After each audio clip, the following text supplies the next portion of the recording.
Dün Türkiye'nin birçok yerinde görülen orman yangınlarına Ankara'dan gelen yangın haberi eklendi. Ahlatlıbel mevkii Oran yakınlarındaki ormanlık alanda henüz belirlenemeyen nedenle çıkan yangında 300 dönümlük orman yandı. Olayla ilgili açıklama yapan Ankara Büyükşehir Belediyesi İtfaiye Daire Başkanı Faruk Kurutus, yangının çıkış nedeninin araştırıldığını belirtti.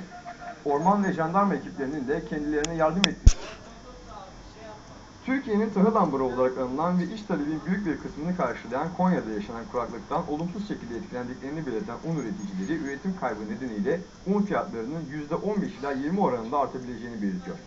Bu da ekmeğe zammın bu kış kaçınılmaz olacağını gösteriyor.